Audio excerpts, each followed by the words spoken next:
On today's Health Watch, in this Men's Health Month, we are highlighting the importance of taking care of their physical and mental well-being. According to a study published in the JAMA Internal Medicine, men in the U.S. are now projected to live 6 years less than women. So joining us now is Dr. Scott Joy, internal medicine physician and chief medical officer for HealthONE Physician Services. Always good to see you, Dr. Joy. Appreciate you being here. Yeah, thank you, Brian. All right, let's answer that question right now. So why are men having this lower life expectancy? What's going on? Yeah, it's been interesting, Brian. Over the last couple years, there's been some factors playing into that. Number one has been the whole COVID issue. So men have actually been dying at higher rates of COVID than women.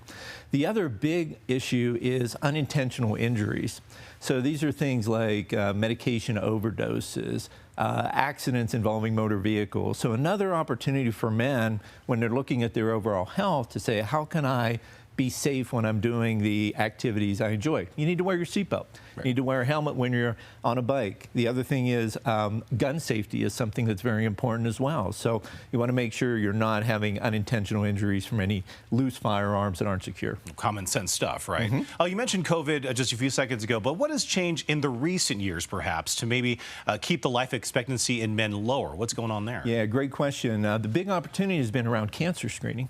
So we have had actually an increase in life expectancy because we're getting better at cancer screening. So for men, they need to know about colon cancer screening.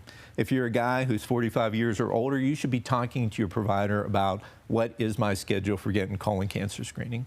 If you are a smoker and you're a male, you want to talk to your doc, particularly if you're 50 and older, to get screening for lung cancer. And a missed opportunity that a lot of men aren't aware of is if you have ever smoked in your life and you are 65 years and older, you should have an ultrasound of your aorta, because the aorta in smokers can dilate and rupture unexpectedly. And this is something an easy test can pick that up. Just had a patient this week. Normal size is less than 4 centimeters. His was 8. He's having a procedure this week. We saved his life with that simple ultrasound. Amazing. Amazing. You got to be proactive here. Now, my next question was about these screenings, but in terms of maybe age, like when should men start thinking about doing these screenings? Mid-40s, 50s? What do you think there? Yep, definitely for colon cancer screening at 45.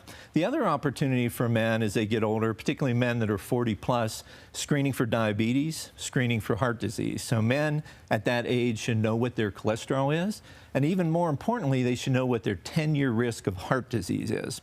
So this is a simple calculation we do in the office that looks at age, medical history, smoking history, and it gives us a percentage of risk.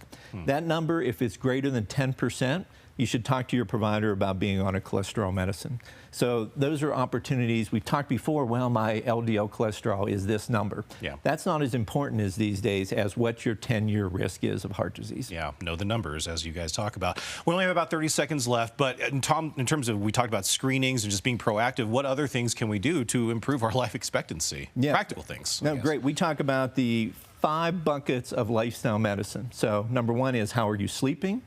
Number 2 is how's your diet? Limit fried fast foods. Number 3 is how's your movement? Are you moving 150 minutes a week? We're getting away from the term exercise and talking about movement because just simple walking can make a difference. The other issue is how are your connections with friends and family? And then the last thing is what are your habits? Do you drink too much alcohol? Do you smoke?